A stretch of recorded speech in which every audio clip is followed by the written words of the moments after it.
I'm Alex. And I'm Shane. And this is Race Per Minute. Hello and welcome to the Race Per Minute podcast. Today, we'll be heading down under to Australia to review the newly designed Albert Park and the racing it had to offer.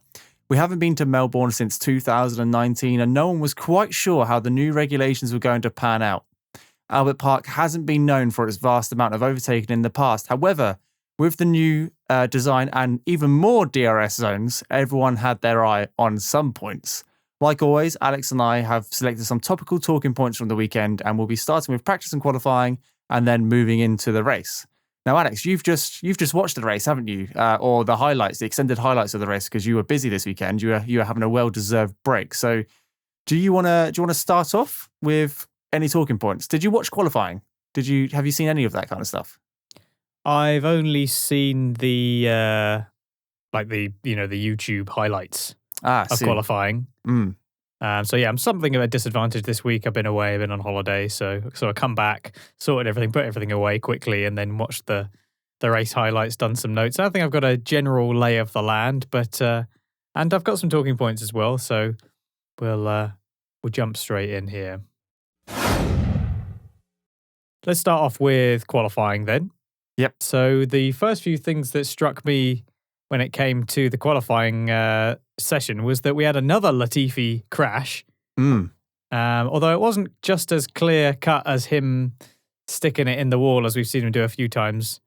There seemed to be some sort of misunderstanding between him and Stroll. Now, last race, there was an incident between Stroll and Albon. And at the time, certainly I remember myself saying, I think Albon was a bit optimistic and looked like he locked up. Then we had some more angles after the fact. And Julian Palmer had a very good analysis of it. And he put the blame a bit more in Stroll's camp, which if you look at it from a few more angles, it does look like Albon gets a fair way alongside and does actually have control and locks up because he's trying to avoid hitting Stroll, who's cut across him. And it sort of appeared like maybe Stroll needed to check in his mirrors a little bit better just to make sure that he wasn't just sort of completely cutting off another car alongside him. And this is another case of that appearing to be the issue. I mean, does Stroll just not look in his mirrors? I understand that Latifi let him go past, didn't he? Yes, yeah. And then he went past him again because he saw a faster car coming behind him. But Latifi was going in a straight line the whole time. So Stroll has drifted across the track without looking in his mirrors, it seems. So this guy is causing quite a few issues by not actually checking what's going on behind him. Did anything come of that penalty-wise? I don't think it did. So Stroll got a 3-place grid penalty for the race. He did, okay. Yeah, fair so enough. Stroll got a 3-place grid penalty and Latifi was found to have done nothing wrong. I just found it very interesting. We've got these two drivers again, or they've not really had much contact with each other up until this point. But Stroll's very topical over since Saudi Arabia with that whole collision with Albon, and Latifi unfortunately has had a few too many accidents this year. Let alone what happened last year, but we won't dwell on 2021. But even in 2022, he's had a significant crash every race weekend so far. So it's not looking too good for Latifi, especially up against his new teammate. But when I watched the incident, it was a pretty big impact. It was really strange how Stroll just moved across. I thought it was a slam dunk. Stroll's fault. It took a couple of hours for that penalty to be released, but huge damage to the Williams once again, and Stroll's just got to be careful because he's doing one too many of these accidents, isn't he? He's causing one too many accidents for what he needs to do. And he just needs to calm it down a little bit and just keep a level head because he's not doing himself any favors, especially with the way Aston Martin's performing this year. It's just not a good look. Yeah, Stroll is actually quite good, it seems, on going on long runs in the race. He does seem to be able to get tyres going for a long way and gain a few positions. But when it comes to seeing what's going on behind him and not causing incidents, causing a few issues for the team there. And then Latifi presenting Williams with another big bill for gearboxes and the like, no doubt. So this one wasn't really his fault, as evidenced by the penalty in this case. It was better news for McLaren in qualifying as well. Both cars into Q3. Sort of a sigh of relief there. And Norris actually starting P4 in the end, which is a really good start. Ricciardo P7 looking a little bit stronger at home, sort of buoyed on by the home fans perhaps. And then I suppose the biggest surprise was probably Sainz. It was said a few times during the commentary that Sainz has been a bit unlucky. He got a bit unlucky with the red flag, I suppose, couldn't complete his final run, but he also botched his final attempt. So kind of only got himself to blame for that one. Ended up P9 and then went sort of backwards from there in the race. So it was a lot of sort of mistakes and surprises in qualifying. Maybe people getting used to the track. Alonso was in the wall, maybe had some kind of hydraulics issue, he seemed to say. Couldn't change gear or something. Was it Vettel as well? Vettel had a bit of an issue. So it was, quite a few mistakes. Maybe the layout or something causing a few issues, the new cars at this track, because they haven't been there for quite a few years. So the last time, if you're familiar with this track as a driver and you've already come here in a certain type of car, then suddenly you might already have a sense of what it is to drive. And maybe that affects your ability to approach it anew. I'm not really sure. But quite a few mistakes, a couple of surprises. Albon obviously having to start from the back. He ended up getting disqualified. This wasn't actually on the highlights. I found it out after the fact. He got disqualified because he had a similar thing with Vettel where he didn't get they couldn't get the fuel sample out. So it was like the same thing as Vettel, I think. It was almost exactly the same issue. They needed to get a litre of fuel out of the car post-qualifying for regulation checks. Every car has to do it. It's been in Formula 1 for a long old time. We talked about this quite a lot when Vettel got disqualified from his P2 position in Hungary last year. Or no, P3 position in Hungary.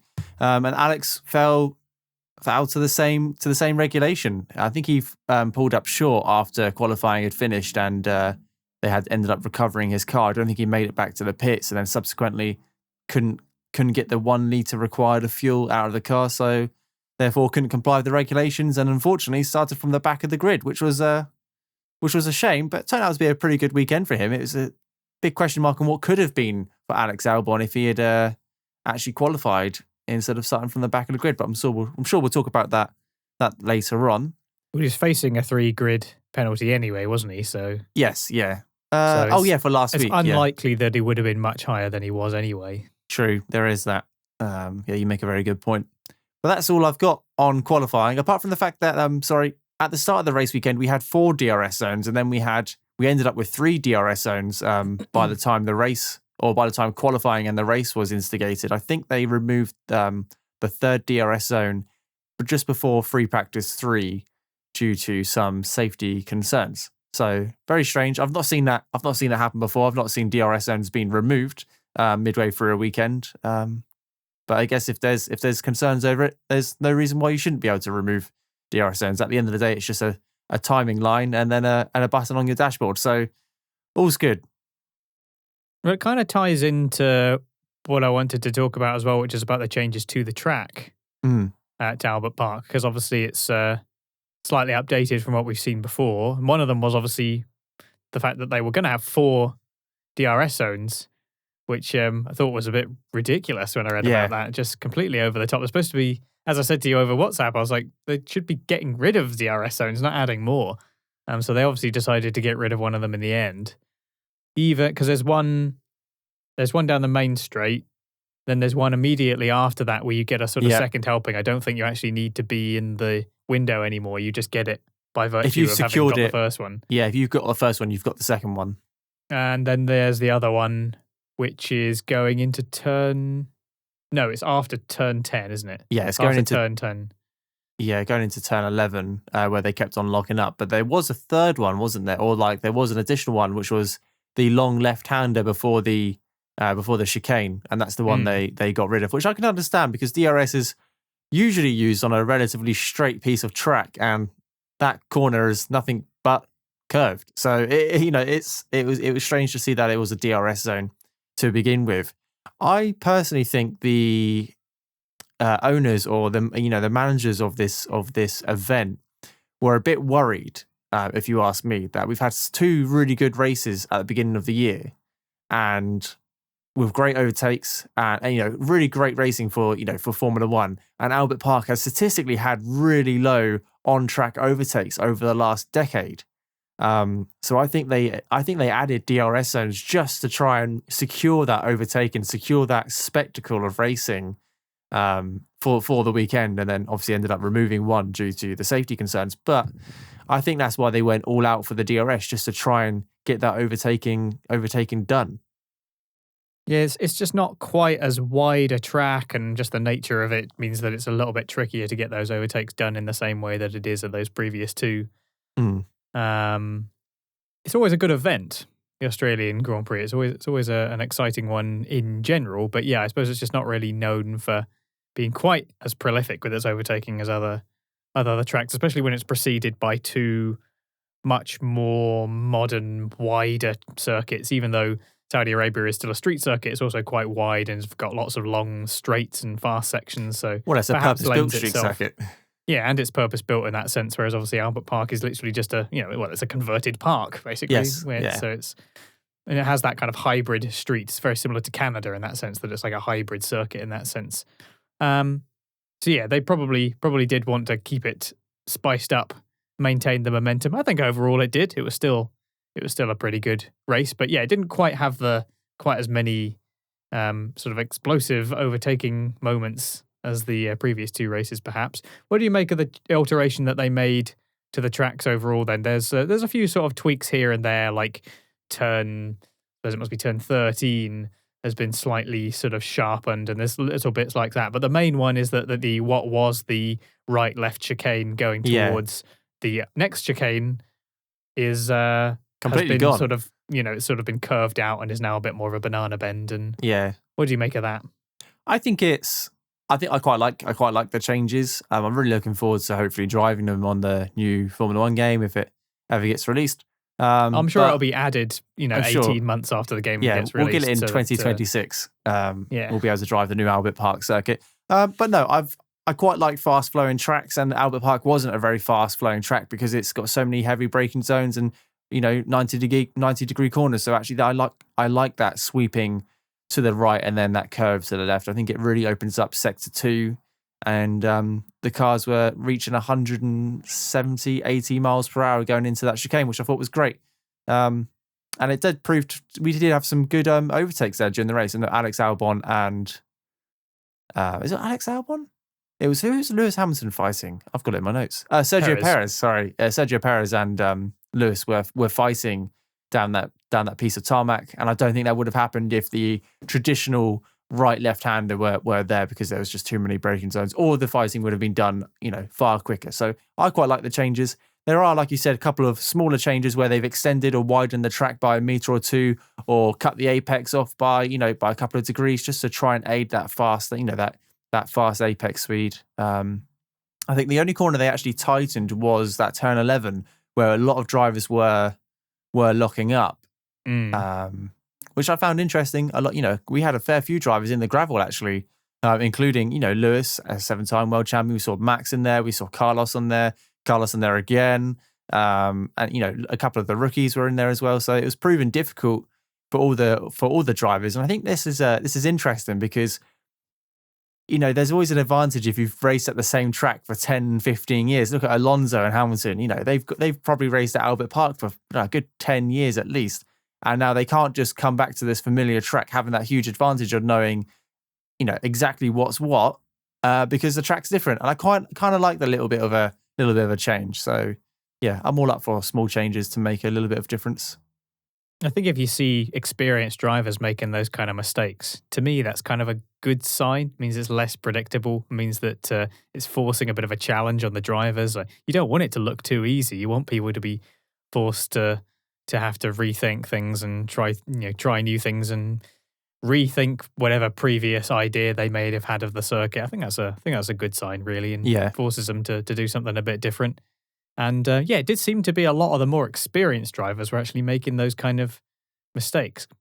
Possibly, like I say, because they already have that preconceived notion of what the track is. And I think if you go through that track a lot and maybe do a lot of simulations or do a lot of, visualizations of what you're going to do, and you've done it so many times on the same track, and then suddenly it's different, you have to kind of break out the habit that you got into. Oh yeah, absolutely. Maybe that has something to do with it. I don't really know, but overall, yeah, positive changes to the track. I think it was good that they did drop that one DRS zone, and maybe in time they might drop another one on all of them. Who knows?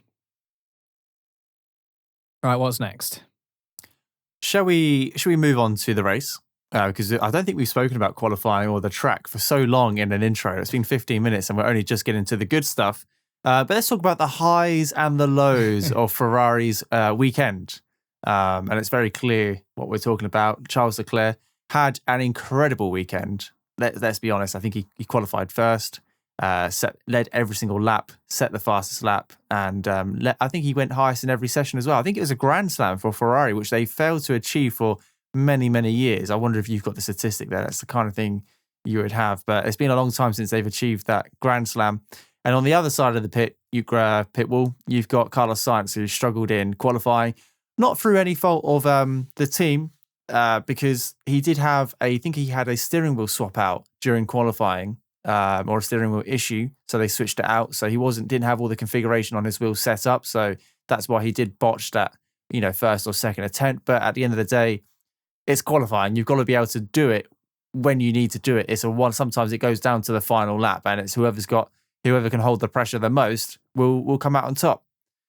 So Carlos is in a bit of a sticky situation because his teammate is excelling at the moment, is really doing quite well. He started off the 2022 season perfectly. There's no doubt about it. Won 2 races. I think he finished second in Bahrain. So he's doing a very good job, whereas Carlos is slowly starting to play second fiddle, and it's definitely not what he wants to do. He doesn't want to become the Bottas to the Hamilton, does he? Because look how that paid out. But I do have some concerns. I'm not saying it's all over and done with for Carlos Sainz, because he's an incredible driver, and we've seen some great stuff from him in Ferrari and in previously in McLaren.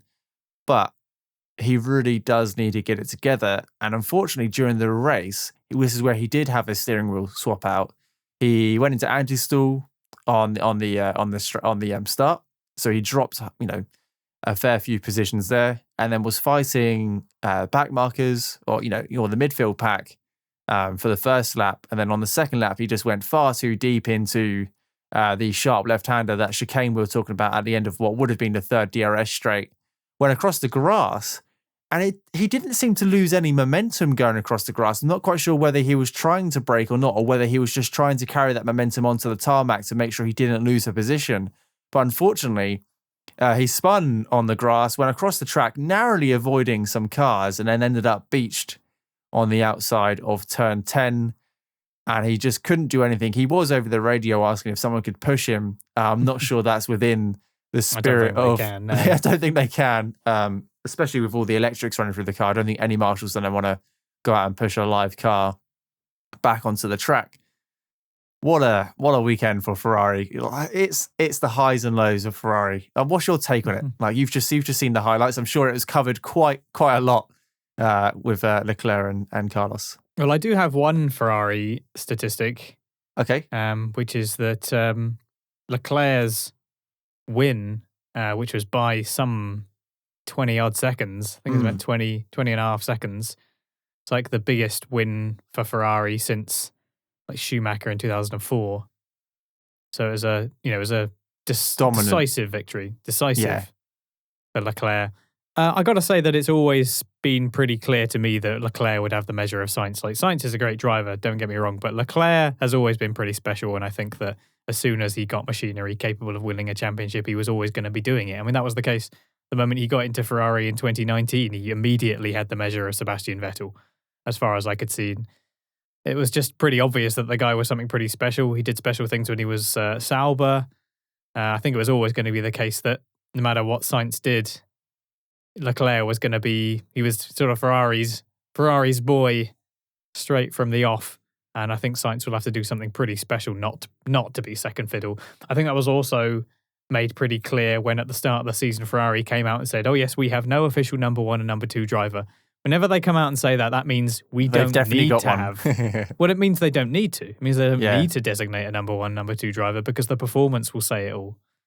When a team comes out and says that, it's pretty clear that they already know what the pecking order is, and so there's no need for them to make that distinction, because it will be obvious on track. Sainz seemed to get a bit frustrated, I think, after what was obviously a pretty difficult start on those hards as well, with cars around him on mediums. But yeah, he went on that grass. I think he had a little bit of a movement on the grass rather than be able to keep it straight. Maybe overcorrected and ended up having a bit of a wobble, bit of a spin across the grass. It was really quite awful rejoining of the track. I mean, really dangerous. Even if he'd made it back onto the track, I think he would have got a penalty for dangerous re-entry. And it was very lucky not to hit Zhou, just about avoided him. So it was really quite an awful return to the track. And yeah, ended up in the gravel, was never going to get it out, was asking for a push. It was never going to happen. So it was a bit of a disaster for Sainz, really. That was on like lap 2, wasn't it? It was lap 2, yeah. At the beginning. So, but that was followed up by a dominant victory for Leclerc. And, he was 20 seconds in the lead, going for multiple fastest lap attempts to try and guarantee that one. And yeah, like you say, it was very much feast and famine for Ferrari at Albert Park. It kind of leads me on to something I want to add to this as well, because with Leclerc doing so well, it feels already like it'll be a massive hurdle for Verstappen to even come close to defending this title. I mean, Leclerc just kind of looks unstoppable already. I mean, it's such a comfortable win. And considering the points gap that is already in place, and Verstappen retiring, of course, there's an air of 2017, 2018 Red Bull being plagued by a lack of reliability. Like, the performance is there, the driver is there, no question. But if your car keeps spluttering and not making it to the end, it's worth nothing to you. To overcome the deficit that is already in place, even it's after huge. only 3 races, it's massive. Yeah. And with Leclerc looking as confident as he does, don't know, I'm starting to think that the title might already be over. I mean, is it over? It's just kind of already, Nico Rosberg flaming explosion meme is Verstappen's title defense over. Like, it really does feel like that at the moment for me. I got to say, Leclerc just looks so poised to cruise. I'm sure it won't be cruising from his perspective. He's working very hard and all the rest of it, but it does look like he's poised to kind of cruise to a title already. And although it was very much mixed feelings between the two garages for the Prancing Horses this weekend, I think on the Leclerc side, they must be feeling pretty confident. 100%. What do you think? Is a Verstappen comeback likely? I'm a bit concerned about Red Bull, and they're already having reliability issues. I'm sure we'll talk about Red Bull in great detail, but just to go back to the points, Leclerc has enough points by himself to be winning the Constructors' Championship just by himself compared to Mercedes and Red Bull, which I think that just goes to show like the difference in points between what Charles has done and what teams have been able to do to match it. So that just goes to show how well he's done this year. I think it's a first and a second and a first, isn't it? So he's got off to a pretty good start. Is Verstappen's title defense over? ? I tell you what, I don't like to see cars break down due to reliability issues, because it's not racing, is it? I know it is racing. It is. Reliability is part of racing, but I quite like to see these two guys go head to head.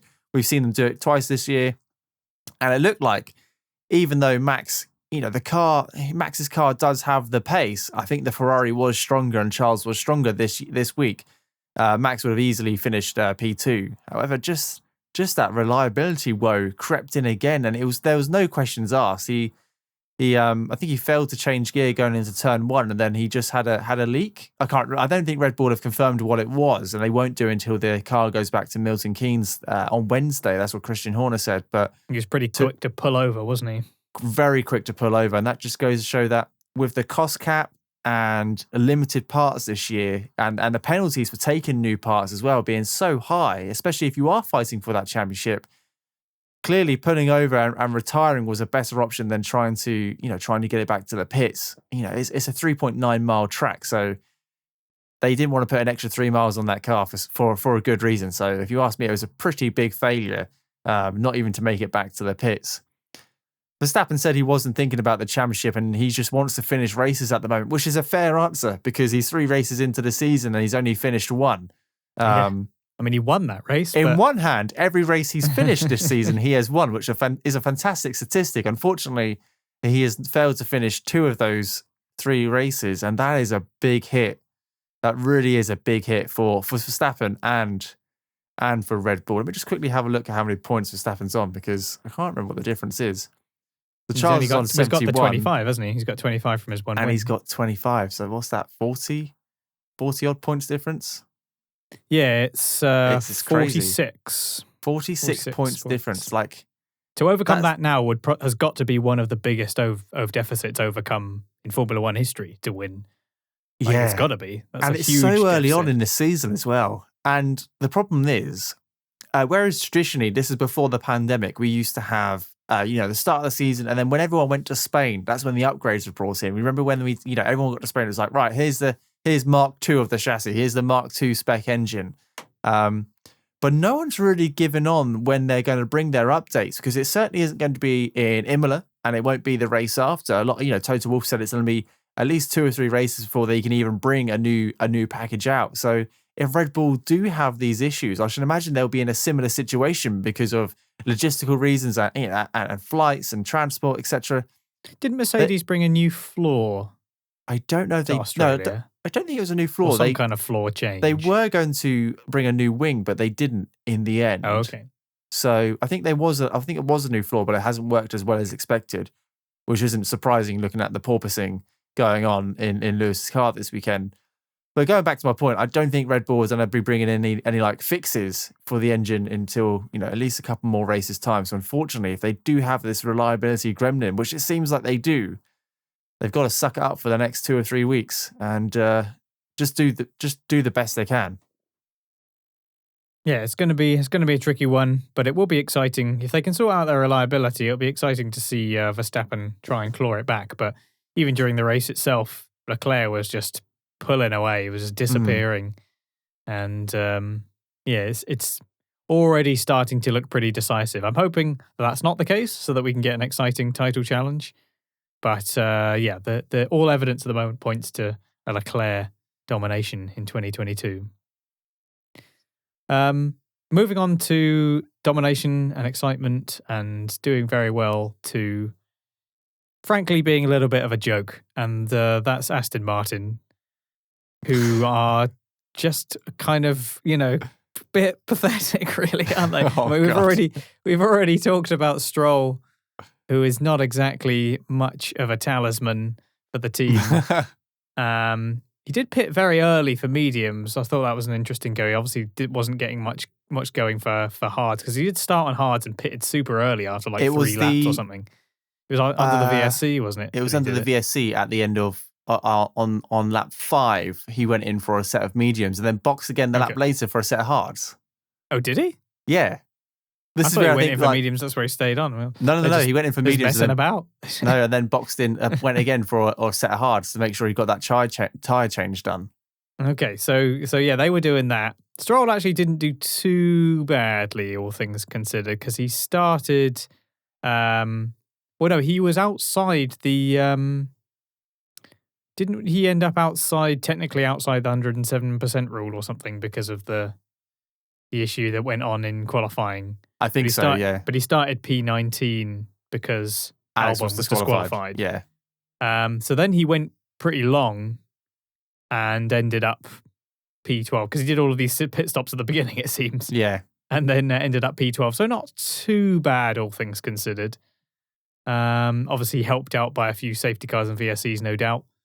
But then Vettel was struggling in qualifying, struggling in the race, binned it all by himself like lap 23 or something. Very, very strange one. Yes. I mean, Vettel had a couple of odd ones, like just missing his braking point, going into, 12 or 13.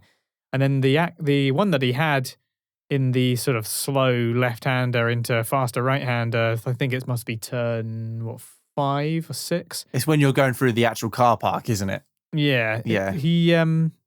It's a very strange place to have a spin there. Sort of reminds me of, 2020 Sebastian Vettel when he just seemed to be spinning it around at all sorts of random places. Yeah.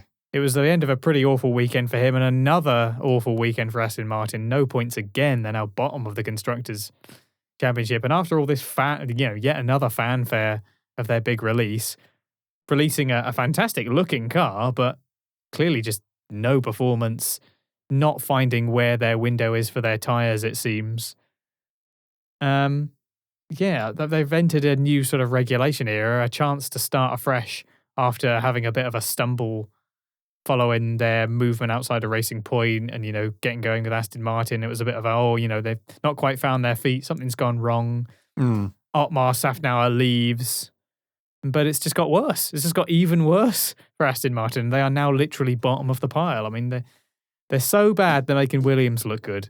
So it's just... Well, they're the only team not to score any points now. Yeah, they are now dead last with 0 points in the Constructors. So what is going on at Aston Martin? I mean, is it likely to improve? I'm thinking that the least they could do is maybe be able to keep up quite well with the pace of development because they've supposedly got all this money behind them. But the first three races are any indication, it is extremely bad news for Aston Martin. I think we've already spoken about Stroll a little bit today and how he's a little bit hit and miss and sometimes just doesn't think before he does. And I think that just sums up Stroll. Sometimes he's absolutely brilliant on track and other times you think, why are you in this sport? This is such you're making some silly mistakes now. You're making yourself and your team look really bad. But Vettel's had a shocker of a weekend and you've got to cut the guy some slack. He's just had COVID, apparently had it quite rough. Jumped in the car in FP1, crashed in FP2, had an issue in FP3. Only got one lap I don't know in. about anything that happened in free practice. practice. Only got one lap in Q1 due to an issue. So they only just managed to get his car out in Q1. He got one lap in and that was it. And then crashed on lap 26. I've got the notes around here. Lap 24, the safety was deployed because Sebastian Vettel pulls over to the side of the road. Really strange incident. It looked like he was up on a curb or anything. He just spun it and bounced off the barrier. And I'm surprised he didn't drive back round because the car looked like it was in pretty good shape when he was after he bounced off the barrier. It just looked certainly like drivable. They looked like the front wing had fallen. Well, the front wing had fallen off, but it looked like everything else was fine. So I was surprised to see that he didn't just drive it back round to the pits and continue. Clearly, or even retire in the pits. Clearly, there was some fundamental issue there. But Racing Point, Aston Martin have had a shocker They wish they were still Racing Point. I tell you what, isn't it strange how 2 years ago we were talking about Racing Point and how they might be second to Mercedes. Obviously, we had the whole brake duct gate and the pink Mercedes or whatever. But put that aside. They served Remember their when penalty. Lawrence Stroll gave that sort of like the one of the few times where he gave like an interview and he was like, really, I am so angry that people have suggested this. Turns out they were lying. That was funny. But they were, top 3 team 3 years ago. And this is what I love about the sport. Don't get me wrong. I don't like seeing teams, fall to the bottom. It's happened to McLaren. We've seen it with Williams. We've seen it, Ferrari had a really bad year a couple of years ago. But the fall and demise of Aston Martin, and like you said, every year they release this car and we've got this 5-year plan where we'll be fighting for wins, fighting for the Constructors' Championship in 5 years' time. And I'm thinking, you've got a lot of work to do. You've got a lot of work to do with your car, your team, and unfortunately your drivers as well, because there's a big old question mark around Stroll. I've never been a massive fan of him. But Vettel, I'm going to have to reserve judgment for at least a couple more races because he's had such limited running in this car. I mean, the only running he's done was in preseason testing. So that was almost a month ago now. So he's had some time off and obviously it takes a while to get used to it. So locking up a brake into a corner or snatching the curb, I expect that from someone who hasn't driven the car in a month. But the car just isn't good either. Like it's just a big combination of 3 things: the car, Sebastian Vettel, and Lance Stroll, and it's just not looking very good for Aston Martin. And it wouldn't surprise me. I don't know. Williams are having a shocker of a year as well. Don't get me wrong. I mean, I know they scored a point, but they're still nowhere near where they want to be. But I think it could be between Williams and Aston Martin for the bottom of the table this year, and I'm not sure which way it's going to go. But the real question with Aston Martin is that with a team like Haas, for example, who were doing so bad for so long and they've sort of managed to drag it back. They've had this sort of exciting reinvigoration of their performance. With Haas, you could look at that team and say, well, they had 2 rookie drivers, one of whom really wasn't F1 pedigree. And, they have had issues with questionable sponsors and maybe and were money, suffering with funding issues, and that in itself brings more problems. But with Aston Martin, they got loads of money. They've got a 4-time world champion on their team. They supposedly got all these experienced staff. They're not a new team. The Silverstone team is long established. They must have a lot of really talented people at that team, no question. Why are they doing so badly? And I think the question really has to lay on Lawrence Stroll and the way that it's being run. Like, is there too much micromanagement going on?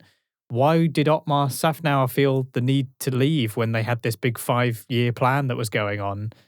There's some real big question marks over that team and the way it's being run, I think, because everything else looks like it should be succeeding. They got plenty of sponsors. They've supposedly got all this new stuff going on with their new facilities. It's just, I tell you what it reminds me of. It kind of reminds me of Jaguar, and they do actually have a lot of similarities because you've got, famous British motorsport manufacturer. Yep. They're both racing in British Racing Green. They both have this big manufacturer purchase a team. So in Jaguar's case, it was Stewart. And they both had a driver who came from the previous team because Lance Stroll was at Racing Point. And for Jaguar, they had, was it Herbert? Did he drive for Jaguar? It's only Eddie Irvine did, and who came from Ferrari, and Vettel came from Ferrari as well. So there's some similarities there as well. But then you have this similar thing where they have all this money pumped into it. And by all accounts, they should be doing well. They've got plenty of sponsors. They've got big sponsors. But their just performance isn't there, other than occasionally managing to sneak onto the podium. I think Jaguar did sneak onto the podium 1 or 2 times. But in general, their performance was not there. They were not consistent enough. There really are some shades of that going on. And with Jaguar, it was a case of just poor management. They were just badly run. There's a famous story with Jaguar where they didn't know who the people who were running it, and I think it must have been Ford, I think, who were the people that were in charge of it. They didn't know who the drivers were. They were like, who's this Irvine person that we're paying all this money to? And it's like, that's one of your drivers. Excellent. There was this huge disconnect between the people at the top and the people who are actually doing the day-to-day. So that's what I'm thinking with Aston Martin. I'm thinking there's got to be some kind of management issue. Left hand doesn't know what the right hand is doing, something like that. Because by all accounts, they should be doing well. Of all the things you'd want a Formula One team to have, they kind of have it. And yet they're not just doing badly, they are doing the worst out of everyone so far. So, and big problems. And they're not doing the worst by a little bit. They are the worst by quite some margin as well. Because Williams have, they look like, apart from Latifi crashing every race weekend so far, Alex Albon's been performing quite well and has been on the cusp of points. But like you said, Aston Martin, there's this team which have got all the funds they need. It's Aston Martin. They've got a state-of-the-art new facility. They've come from, a previous team. They haven't built this team from the ground up. They have inherited, or they've brought out Racing Point, a successful Formula One team. They've kept their driver. And yet Haas have had so many struggles over the last year. And this year they've done well. And they haven't got heaps of money. They haven't got hundreds, thousands of people. That's not hundreds of thousands. I've just changed it from hundreds to thousands of people working in their factory. Haas is a very small team in comparison to the likes of Mercedes and Ferrari and Red Bull. And I should imagine Aston Martin have been hiring quite a lot due to, that name and the funding they have. And yet somehow it's just, like you said, it's not working out. And it's not due to a lack of sponsors or a lack of money like it has been for other teams. It's something in management or something somewhere else isn't working. And they've got to get it fixed soon because this could be a terrible season for them. And every time they launch a car, they big themselves up so much. And now, because they have done, it's embarrassing. What I love about the Haas success is their launch was 4 photos on Twitter and Facebook. And that was it. And all of a sudden, Kevin Magnussen came back, great driver. Schumacher's been on the cusp of points a couple of times. It's only a matter of weeks before he secures his first points, hopefully, if they keep on trending in that direction. That's a brilliant story because it was a nice little team who didn't sell themselves too high, and they've now scored some points, and everyone thinks they're the heroes of Formula One. Aston Martin have done the complete opposite. They sold themselves so high, and they are doing so bad. It's laughable. That's how bad it is. And I hope for their sake that it gets better because it's not a good look. Speaking of Haas, okay, I think that there's also a potential risk there that their honeymoon period is sort of over. Ooh, I thought you were going to say something like this. Because they obviously, well, the good news is that the car is stable and that their sort of greater competitiveness will probably make it easier for them to improve because they have some actual racing to get data from. I mean, it must be pretty difficult to improve your car when you just have a car going around a track. And, you need a sense of how it compares with cars close by and in genuine racing conditions. So that's good. That's good news. And obviously they're doing better, and it's fantastic to see them doing much better, like you say. The only issue is whether or not they can keep up with the speed of development, because that's going to be a really big thing this season, because people are obviously going to be getting to understand the new regulations better as time goes on. But they're surrounded by teams that may have a greater capacity to keep up with that speed of development, where it's unclear. I'm not saying they don't, but it's unclear whether or not they will be able to. There's a possibility that they might fall behind in that regard, not yet having the same level of funding as other teams around them. They did lack a certain presence in Australia. They didn't really make their mark in any meaningful sense. There was a point at which Magnussen was in P7, but that was just because he hadn't pitted. Yeah. And just overall, they didn't really look very racy. Mick Schumacher is kind of yet to really make an impact. I know he's been close to the points, but close doesn't really mean anything in Formula One. And yeah, they just looked a little bit sort of below average. It wasn't quite as bad as it had been. Maybe the track just doesn't quite suit them. I guess that's a possibility. But I'm a bit concerned with Haas that they've had this great coming out of the starting blocks and they've looked very good, and I'm happy for them. But can they sustain it? That's the question. I'd like to think so. I think everyone would like to think so, but I completely appreciate the points you've made about actually they've done a really good job off the starting blocks. They've put the money in the right place. They've developed the car in the right way. But do they have the resources, the personnel, the funding to continue that development alongside the likes of Alpine, Alfa Romeo, et cetera, et cetera? That's where the question mark will be. The Gunther Steiner did come out and say this weekend was a little bit disappointing. However, they were expecting to be on the back foot just to the nature of the circuit. It didn't suit their car, which is fine because actually not every race car goes perfectly around every track. There were races last year where the Mercedes was really dominant and the Red Bull was terrible and vice versa. So not every car fits every single track. As long as Haas know what tracks they're good at and how to capitalize on those tracks, and I think they're in for a good season. And also, they finished in 13th and 14th place this weekend on a track which they didn't favour. I'm looking forward to the races which have like a weird and wacky kind of situation, like Hungary when it started pouring down the rain a couple of years ago. And Kubica, did he manage to score some points? I believe for Williams. I think it was a fair few years ago. But if we're talking about the 2019 Williams, that was in Germany. That was in Germany.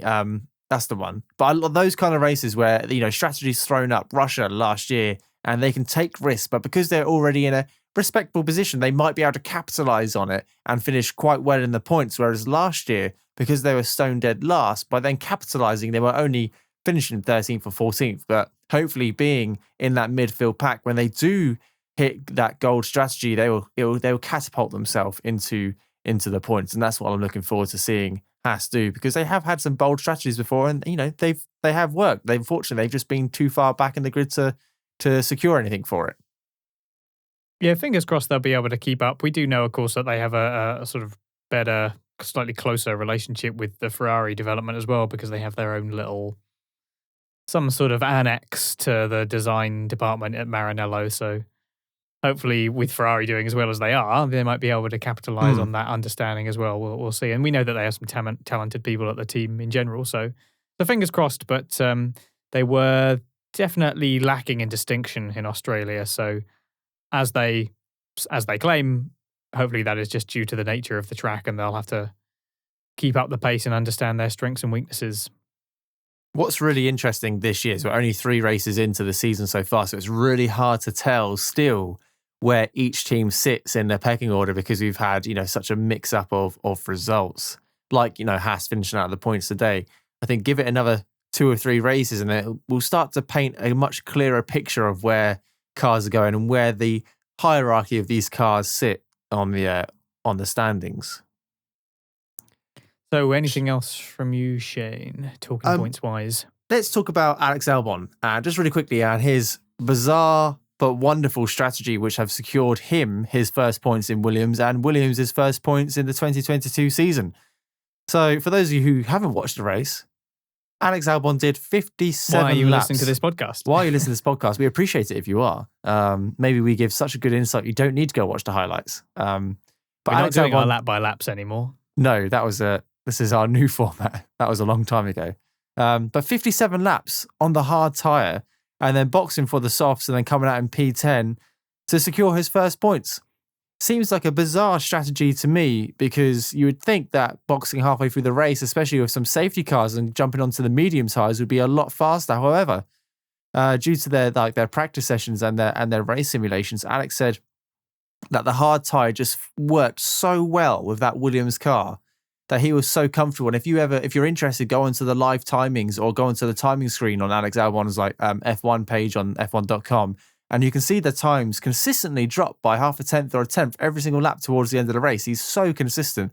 And it just goes to show that actually, once he got that car in a really good operating window, even on 50-lap old tyres, he was punching some personal best after personal best and then secured P10, which I think is absolutely fantastic. I really do. And there was other drivers out there who'd pit twice or 2 or 3 times. Not 3 times, but, twice and finished ahead on much faster, behind on much faster tyres. So strange strategy. We've not seen it very often. I think the last time I saw a driver go from the start to the end almost was when Nico Rosberg locks up into turn 2 of Russia. Forget turn 1, there's that little kink in Russia, isn't there? And he locked up his tyres, went onto a set of hards and then finished the race on those set of hards. And everyone was like, well, that shouldn't happen. That's bizarre. These hard tyres should only last like 70% of the race. But if it works, it works. And fair play for Williams for rolling the dice because, like I just mentioned about Haas, sometimes you've got to put these weird and wonderful strategies in place to try to capitalise on it. And that's exactly what they did. So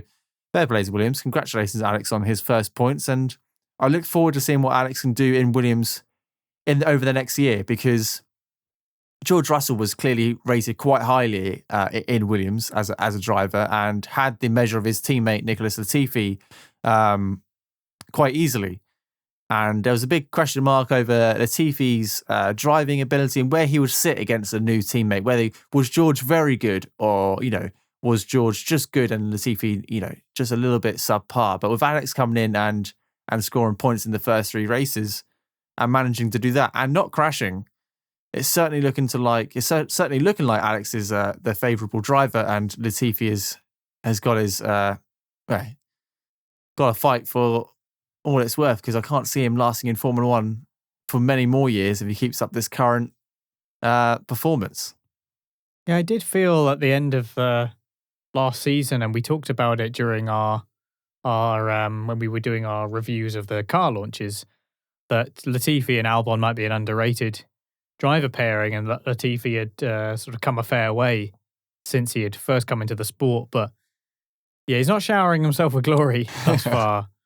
And yeah, being shown up by Albon a bit, who's been out of the sport for a year. So going to be difficult for Williams if they can't rely on their drivers in that way. I understand that Latifi, he has these incidents and he says, "Oh, I don't know what happened," but that's just not really good enough. And he's probably causing some serious bills and work for his mechanics and everything. So yeah, like you say, with Williams feeling a little bit more stable, having the financial backing, you would have thought that Nicholas probably doesn't have the same kind of security, what with the funding that he brings, that he did.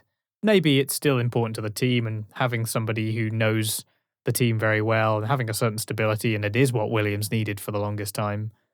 That helped, but I think as time goes on, I think unless Latifi starts bringing the consistency and starts matching up to Albon a little better, and especially when you have that opportunity that he has, being as experienced as he is now as a driver. I mean, he has a number of years in Formula One that many, many, many drivers don't get. Yeah. So that should be the point at which you should start being able to lead a team and become, a sort of real recognizable figure. But Nicholas Latifi as a leader of a Formula One team, it still seems a little silly, doesn't it? It's not possible. But this is his 3rd season in Formula One, so Do you not think it's quite fortunate that he ended up as a Williams driver and not in the Red Bull development team or in the Red Bull Junior program like with Toro Rosso as it was at AlphaTauri? Because I don't think he would be in that seat if he was in that pool of drivers instead of in the Williams. I think Williams has been very forgiving and probably need to rely on maybe his money a little bit more than Red Bull do with their young drivers. But yeah, I'm surprised. Am I surprised he's still in the sport? This is going to be an interesting year for Latifi. By the end of the last season, it really seemed like he had come a fair way and was starting to get comfortable. He needs Maybe to it's just maintain these new that, regs. Though. Yeah. Maybe it's just the new cars. He just doesn't sit well with these cars. Well, then jump out, let someone else jump in.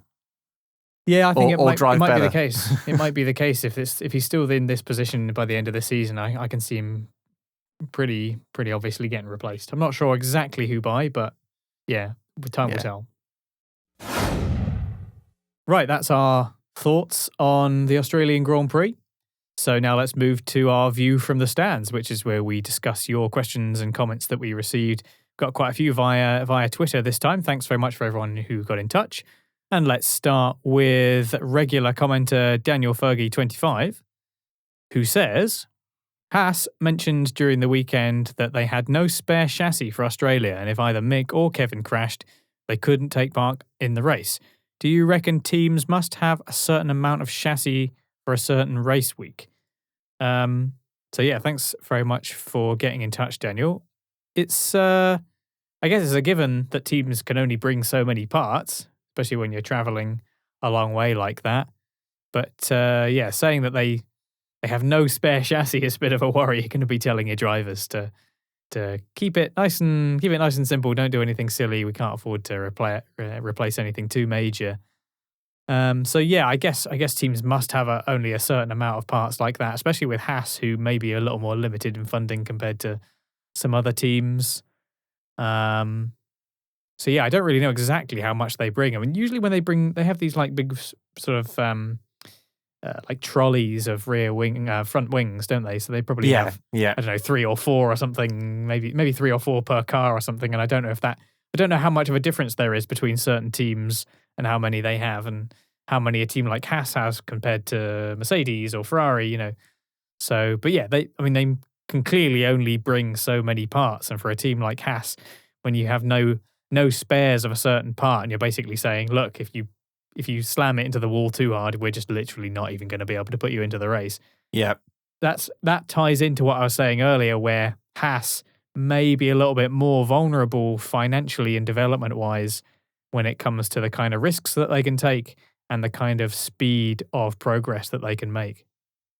It might be that, and I think this will be the same for every team, that they knew the first 3 or 4 races that they would be relying on the same floor, and then hopefully bring an update in the 5th or 6th race. So it might be that they only produce 6 floors for the 2 cars over the first 3 races, and due to the amount of incidents. I mean, Schumacher had a huge incident in Saudi Arabia, without a doubt needed a new floor, and maybe that was the last one they put on there, because why would you design and manufacture like 6 or 7 more floors than you need to just in case your driver stacks it, when you can just tell your driver, please be careful because we're trying to save on a lot of money, and you'll get a new floor with an upgraded one in 3 races time if you keep it clean. There's a line, isn't there, between to be able to go racing, but also you've got to be able to bring the car home in one piece. This is a very expensive sport, and like Alex just said, teams like Haas need to keep an eye on their finances. And the cost cap complicates it that little bit more. Absolutely. But yeah, thanks Daniel. And certainly provoking a few thoughts on what a team like Haas can do with the resources that they have. Some belt tightening, obviously necessary to make sure they can make it to the end. Who's next? We've got a question from Chris Davies 55, which I know is going to be interesting because you're very keen on these DRS questions, Alex. So where does the sweet spot exist between old and new circuits, with or without DRS to assist with the overtakes? We had an uninteresting GP today. Compared to previous races, does F1 need to take a proper look at what events are worth the prestige and which are there for the racing? there's two questions here. There's the overtakes and the manufacturing the overtakes of the DRS, which we talked about in previous podcasts, and we'll cover again slightly now. And then there's the age-old question: should we be looking at actual racetracks, or should we just continue to go to these racetracks because we have done in a long time? Now, really quickly, these new regulations are clearly much better for racing, but that is not, in my opinion, and you can correct me if I'm wrong, Alex, or if you think differently, that these new regulations are not going to improve Monaco to a point where we're going to have vast amounts of overtakes for the whole race weekend. We're probably going to have a very similar race to what we've had in the last couple of years, where, it's won or lost on a Saturday, and short of someone putting it in the wall, we're not going to have very much, very many position changes on track. Should we be going to these tracks, or should we be focusing on should we be going back to Suzuka, or Malaysia, these tracks which are purposely designed for racing, instead of going back to these, prestige events, which clearly, F1 loves so much. Yeah, I think just looking at the first one with the DRS, I mean, with a track like Monaco, it's obviously not the fault of the regulations. The track is just not suitable for racing. It was fine in previous eras when you had much smaller cars and they were light, and you could actually fit two aside pretty comfortably on the track. You just can't do that with these cars for obvious reasons, and that's very much at the extreme end of the examples. I suppose with DRS, it's more like and I think this is possibly what Chris is alluding to here about the sweet spot, which is that if you have too many DRS zones, it starts to become a bit farcical, and cars just sort of overtake and then re-overtake and then re-overtake again and re-overtake again, and you get the sort of manufactured element of the overtakes becomes that much more obvious. And there was a sense of that. Wasn't obvious, but it was a sense that it could be the case when we saw it with Saudi Arabia, with a lot of overtaking and re-overtaking. And sometimes that's because cars are just very evenly matched and are able to capitalize. But when it's happening in the same way, at the same place, at the end of the same DRS zone every single time, that kind of spells why it's happening. So yeah, there is a sweet spot to be found. At the moment, yeah, I think maybe it isn't quite time to get rid of DRS completely. But I certainly think when I saw, for example, Australia was going to have 4 DRS zones, I just thought that was ridiculous. I mean, they should be trying to reduce it at the very least, not add more, just for the sake of, more overtakes equals more exciting. Well, not necessarily, because it's not just an overtake. It's also the kind of the impact of that overtake. I mean, think about like a game of football. It's always exciting when you have a big game and there's a decent number of goals. But if it's like loads and loads and loads of goals constantly going in, then you get a sense that something's wrong, because the tension is kind of not there. If you're just getting a goal scored every 2 minutes, then there's something about it that's not very exciting.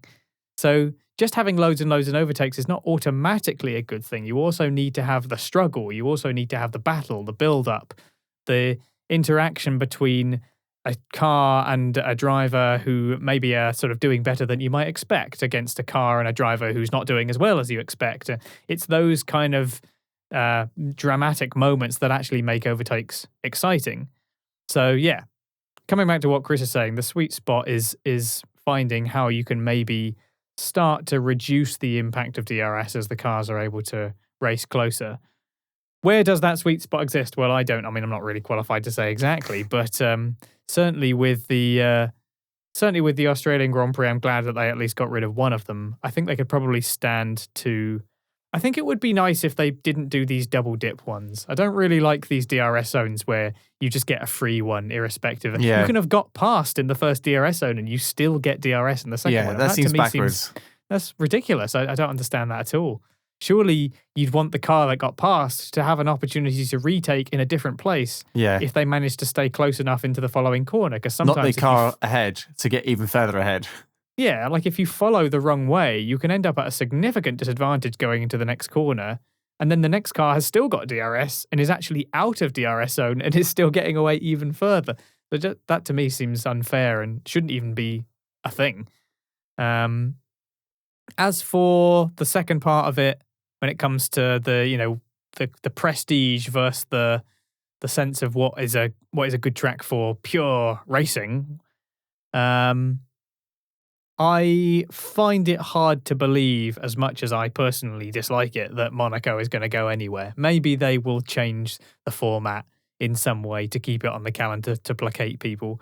I do think that F1, maybe there's a case to be made that they're doing worse at this, but certainly in recent years, they've done an okay job of trying to balance the prestige and the good racing. I mean, we've had some really good tracks come onto the calendar. I'm so glad that we went back to Istanbul Park. We've had the Nürburgring come on the track, which is a good one. I really like Imola. I think that's a good addition to the calendar. You know, these aren't really prestige tracks. These are sort of old school race tracks, and I think that they're a fantastic addition. But then on the other hand, the obvious one is Monaco, but then you have your sort of, you have your Saudi Arabia tracks, which are not your sort of obvious. It's not what immediately comes to mind when you think of a spot for a racetrack. But that's not to say that Saudi Arabia is entirely without its motorsport interest. You know, it's a growing area. I guess Formula One also want to expand into more than just the obvious areas. It's not just a sport for Europeans and Americans. Like it's a global sport now, so they want to help encourage that, I suppose. I can only assume that they're always looking at this and trying to balance it out. It must be a tricky one to maintain when you're not running a charity, you're running a business, and you've got to keep it entertaining. So all in all, I think that they are probably keeping it in mind and are doing an okay job at it so far. I still would like to have Germany back, Hockenheim. I still would like to have Sepang on the calendar. I really hope they don't get rid of Spa. There's been some noise being made about them maybe getting rid of that. I think that would be a terrible shame. So we'll see. We'll see how they do. I would like to see DRS slowly phased out if possible. And hearing that Australia was going to have more DRS zones was a move in the wrong direction. So I'm glad that they sort of wheeled that back a little bit. Very long-winded answer to your question, I know, Chris. I've done my best off the top of my dome there. So I hope that's in some way a response to your two questions there. But thanks very much for getting in touch. I like these questions because they do spark conversation, and sometimes we don't talk about these things during the race because maybe the race didn't allude to these situations. But it's always good to get the difficult ones and get our thoughts and opinions on them. Alex, what's next? So now let's hear from RPM legend Dave Doherty, a Race Per Minute regular, who asks specifically for our thoughts on George Russell at this race. Because we've not really talked about Russell or Mercedes. So far. Obviously, Mercedes in general looked a bit more confident overall. It seemed to be a slightly more positive result. Russell generally had a very good result. I mean, he was benefited by Sainz and Verstappen dropping out of the race, of course, but started P6 and ended up on the podium. That's pretty good going. Had the advantage over Hamilton after being boxed under the safety car, so that definitely helped him out as well. But in general, was very steady and put in a solid performance. Can't really complain too much. What did you make of Russell at the Australian Grand Prix? He's finally got onto the podium for Mercedes. In the rightful... Oh, no, he was in podium for Williams, wasn't he, last year? I was just about to say in a rightful way, but he never actually made it onto the podium for Mercedes in Bahrain, did he? Sorry if you can hear sirens in the background. Clearly there's something going on around my property. What did I think of Russell? A really solid drive, kept his head down, kept his head cool, drove what I thought was a really good race, clearly extracted everything out of that car and some. He qualified ahead. Did he qualify ahead of Hamilton? I can't remember. No, he qualified behind him. Hamilton qualified behind him. It was a sort of all Mercedes third row, wasn't it? Yeah, so initially both of them got off to a very good start. Lewis gained 2 positions and George gained 1 position. So it looked quite positive for the Mercedes. All in all, very good race. Finished in 3rd and 4th. You have to take into consideration, unfortunately, and I don't want to bring it down on the situation, but we did lose Max and we did lose Carlos Sainz as well. So there was 2 positions there. So maybe, what was a 3rd and 4th maybe would have been a 5th and 6th. And I still think that's more what they're after.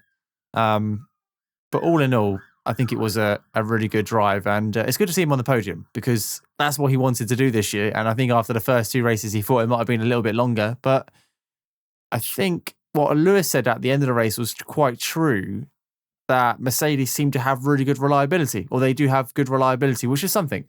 And you've got to, you can't just shake off reliability and shrug it off just because, if you don't have a fast car, you can't just say that reliability doesn't matter, because clearly it does, because Russell's P2 in the championship. And, he's finished, not only once on the podium. So just goes to show that if you're consistently finishing in the points, it might be better than having a super duper fast car. But if you like Max Verstappen and have only finished one race so far this season, it's going to take some time to build up those points. It's why just to shoehorn McLaren in here that I feel similarly about McLaren for this season, because they're not sort of hitting the high notes in the same way that they have been, but they are fairly consistent, and both drivers finishing in the points P5, P6. That's that all adds up. If you can keep doing that, you may not be dominating in the same way that Leclerc and Ferrari is, but that can really pay dividends if teams around you are struggling with reliability. So it's good news for Mercedes, even though it's not where they have been. But Russell overall very solid, looking very comfortable, and I hope that we can see a bit more of direct competition between him and Hamilton. I think Hamilton could do with a teammate that could give him a little push. Absolutely. And Hamilton got on the radio towards the end of the race. I'm not quite sure if this was on the highlights or not, but said, you've put me in a really difficult situation, or you've put me in a really difficult position, when he was a second or two behind Russell. And he was close to Russell, and then he dropped back a second or two, and then he closed up the gap. And then I he wasn't seemed sure to what jog that was off. about. Did they ask him to hold position or something? I don't really understand what happened there. The official line from Mercedes is that Lewis had some cooling issues with the engine, needed to cool the engine, so had to drop back behind, get out of that 1 or 2 second gap just to cool the engine and bring the points home. And you can't blame them if he was told to hold position and not go for the overtake. P3 and P4 is a really good result for Mercedes at the moment, and actually it's keeping them just about alive in the championship, when it comes to, maybe second place. So by bringing home those points and securing them is much better than Lewis running too close, overheating and not finishing like Max did. So if there was any team orders, I'm sure it was definitely for the better of the team. But as far as we're all concerned, it was due to Lewis's car was overheating and he just had to get into some cleaner, fresher air.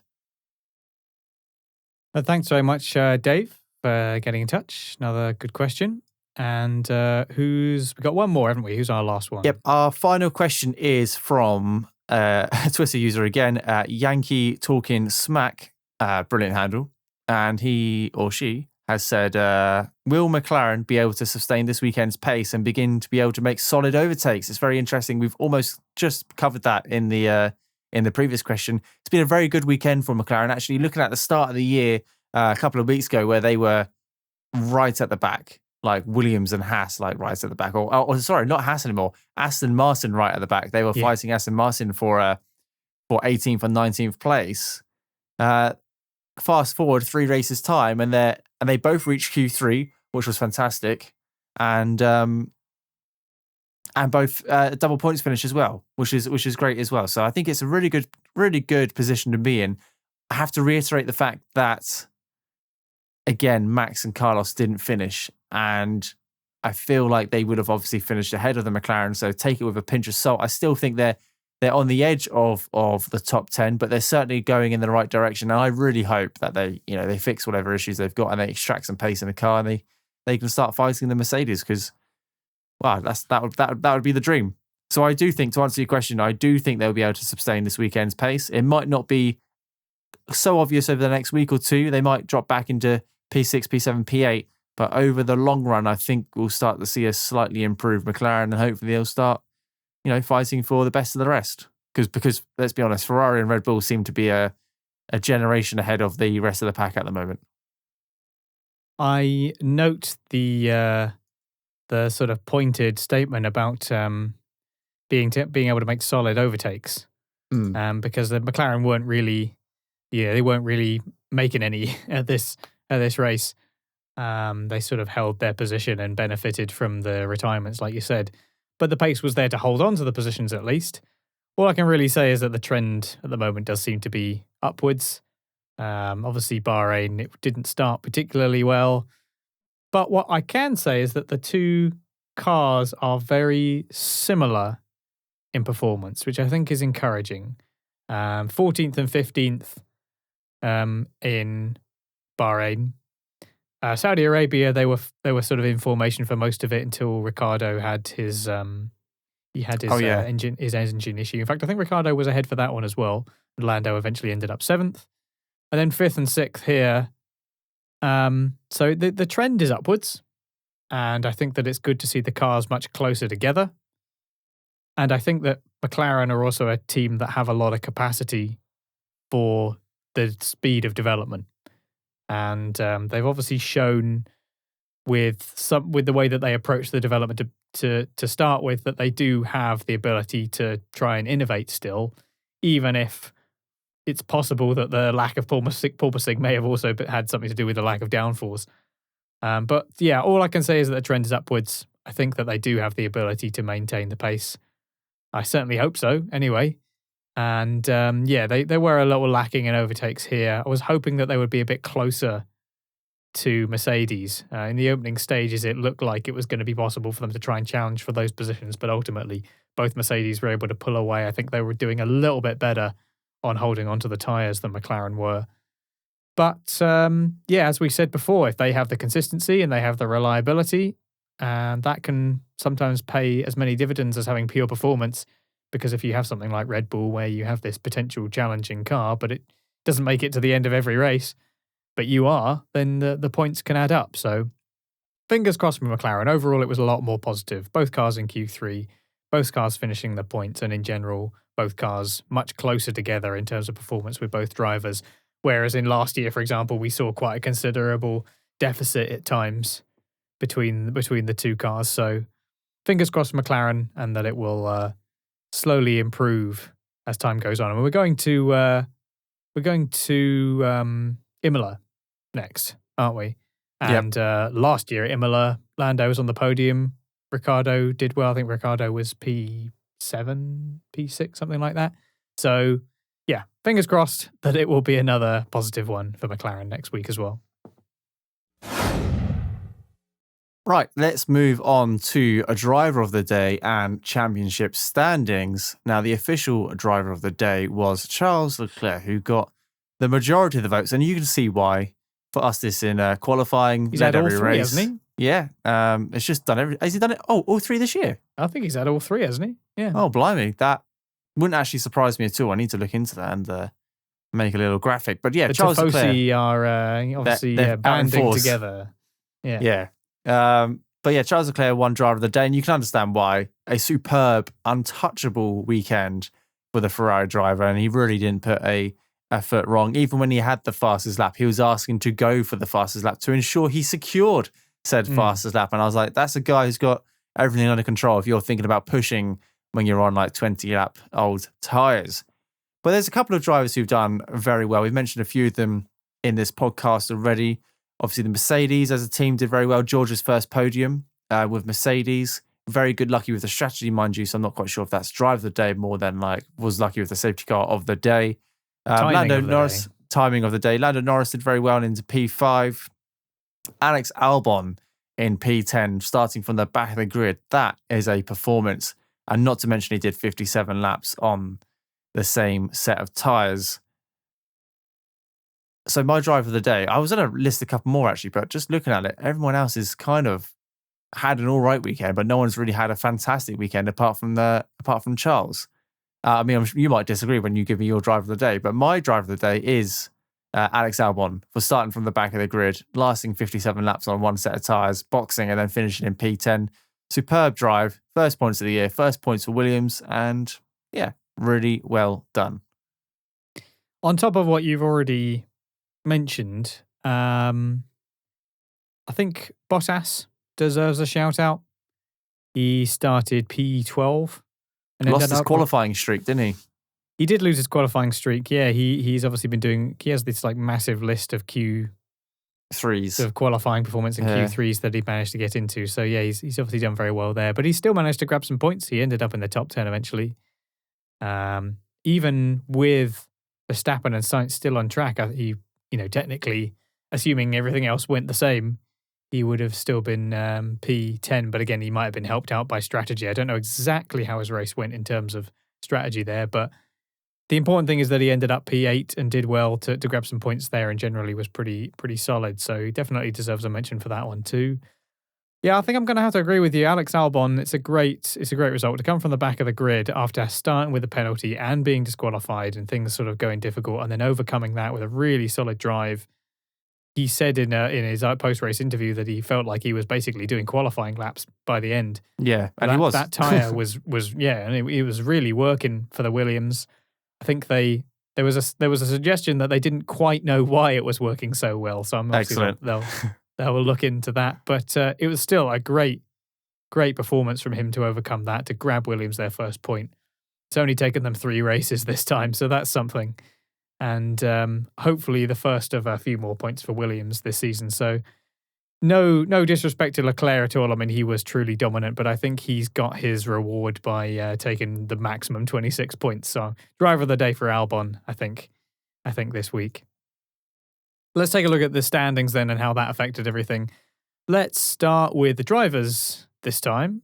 Okay. And obviously, speaking of Leclerc, very, very comfortably in front with 71 points to second place Russell's 37. It's kind of a surprise to see Russell in second place. I was, and so was he. Yeah, he's obviously quite surprised to be there too. But again, he's just had that consistency. Yeah. Verstappen has had reliability issues.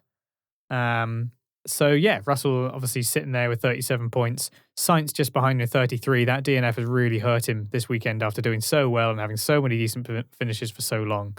Perhaps just needed a little bit more patience at the start of the race after having a bit of a difficult beginning. Perez, 30 points. Probably should be a little bit higher for him as well.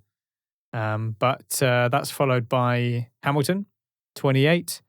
Verstappen 25, just the 25 points that he got in Saudi Arabia, and that's it. He's won every race he's finished. Yeah, which sounds much better than it actually is. Ocon P7 20. I did say earlier on, I think the Alpine are pretty underrated this season. I think they do have generally a pretty good package in the circumstances. Ocon obviously finished P7 at this race, and Alonso, he seemed to have some difficulties. Didn't Alonso have to pit again? Yeah. At some point. He had to I think he boxed twice. He seemed to have a bit of a struggle, was otherwise doing okay, and he had one particularly good overtake past Gasly fairly early on in the race. It was a sort of inch-perfect move into turn 3, which was very nice. He also had an incredible qualifying session, or what would have been an incredible qualifying lap. Yeah. Because I think he matched Leclerc in Sector 1, and there was 2 tenths up in Sector 2 before he went off in Sector 3. That would have been very interesting if he had secured pole position, but very competitive Alpine, clearly working in that right window. Well, speaking of using numbers to make things sound a bit more impressive than they really are, Ocon has 10 times as many points as Alonso. Unbelievable. At the moment. And Norris in P8 with 16. Magnussen matching Bottas in 9th and 10th, both with 12 points. Take us through the bottom 10 then, Shane. So we've got the man himself, Daniel Ricciardo with 8 points. Pierre Gasly with 6. Yuki Tsunoda with 4. Fernando Alonso with 2. Zhou Guanyu with 1. And Alex Albon with 1. I've just noticed there's 20 drivers on this list, and actually there's been 21 participants this year. Sebastian Vettel's not on this list. I know he hasn't scored any points, but he's not on the official F1 standings as of yet. So we've got Mick Schumacher, Lance Stroll, Nico Hülkenberg, Nicholas Latifi, and Sebastian Vettel, all with 0 points. Interestingly, all of them are either German or Canadian.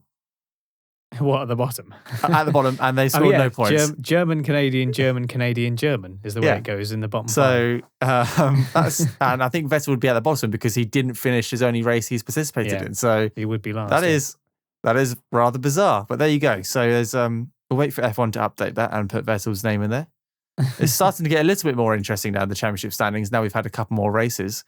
But let's move on to the 2022 constructor standings. Starting at the top, we've got Ferrari with 104 points in 3 races. 100 points already. We could see some serious records being broke. I know we've got the longest race calendar for ever in this year, but I reckon still we'll see some record-breaking numbers, 600-700 points maybe if they continue their current form, especially if Carlos starts finishing races and doesn't get too hot-headed into the first couple of laps. But Ferrari on 104 points with Mercedes in second place with 65 points. Red Bull are racing 55 points. And then we've got McLaren Mercedes with 24 and Alpine with 22. I feel like Alpine deserve a couple more points with Fernando Alonso's like amazing practice and qualifying, and he just got unlucky during the race. He could have bagged himself 5 or 6 points there for sure. The car definitely had it in there. Maybe after his accident, they couldn't rebuild it to the same spec, and that's where he struggled. But Alex, take us down the final 5. So Alfa Romeo in 6th with 13 points. It's sort of a quietly confident one this season so far, I think, for them. Like Zhou Guanyu has been doing pretty solidly for his rookie year. Bottas seems somewhat reinvigorated, so hopefully positive things for them if they can nab a few points here and there. Haas, it's not exactly the P3 that they had right at the start of the season that a lot of people talked about. They'll need to keep it up, but at least they're in the mix. You know, they are very much in the mix, and followed by AlphaTauri, who got to be pretty disappointed with how things are going so far this season. Only 10 points for them. Williams have got there first from this race, and Aston Martin, Aramco, Cognizant, Mercedes, etc. They've got the longest name and the fewest number of points. It's 0 for Aston Martin so far, and don't know. I'm not sure that's gonna change anytime soon, unless there's quite a shake-up, some big accident or something. They just don't seem to have any pace on either Saturday or Sunday at the moment. And Vettel seemed really disheartened this weekend. He did not look like he was having fun at all. I don't know if that's post-COVID or just stepping into that car. Something's got to change, and we'll find out in 2 weeks' time. Imola is a different type of race circuit, so maybe they'll scrape a couple of points there. Who knows? I get the impression that some of the more experienced drivers, someone like Hamilton, who has been going through quite a few eras of Formula One now, and Alonso and Vettel, I think Hamilton said that he didn't really enjoy driving the current Mercedes. And it's maybe something to do with the way that these new cars drive. They're obviously quite big, they're quite heavy. I think if you have driven in an era where the cars were that much lighter and smaller and screamier, maybe there's less allure to the current cars in a way, just because you have that previous experience, and that comes with the time and veterancy of being in the sport that long. So maybe that has an impact for it as well. And yeah, Vettel may very well be in that camp, feeling a little bit frustrated. Maybe he feels like he's not made the best decision going to Aston Martin. Well, put all his eggs in that one particular basket. But we'll see. We'll see. It could anything could happen in Formula One, and it usually does. Well, thanks very much for joining us for the Australian Grand Prix post-race podcast. Thanks to everyone who got in touch for our view from the stands. Daniel, Chris, Dave, and Yank Dawkins Mac. Send us your thoughts or questions to us at RacePerMinute on Twitter, like those 4 did for us today. Or you can also get in touch at RacePerMinute.com. You can comment below if you're on YouTube. We try and respond to everybody on there. If you did enjoy this episode, then you can give us a rating or a like. Press the thumbs up. It helps the algorithm recognize that we exist. So being on the internet, doing your own little sort of podcast, and obviously we enjoy doing it, and that's why we do it. But every now and again, it can feel like a slightly lonely place. So when people do interact with us, it kind of reminds us why we do it, and that we love being part of our little community, no matter how small. It's just nice to know that you're there and that you're watching. It all counts. And if you really like what we do, then please consider hitting the subscribe button as well on your podcast app or on YouTube, just so that every episode ends up wherever you are the moment it's released. And if you really want to support the show and want to go the extra mile, then you can help us keep the quality content coming. Receive some lovely rewards as well by donating as little as £1 a month at patreon.com/RacePerMinute. We always show all the details of the rewards at the start of our videos on YouTube. Or you can just check out the website, patreon.com/RacePerMinute, as I said. And yeah, that leads us into not next week, but the week after, isn't it? It's the 24th to the 22nd to the 24th of April. Oh, is it? It is next week then. Okay. Oh, is it? No, that's 2 weeks time, mate. It's Monday. 22nd. Oh, it is Monday today. So yeah.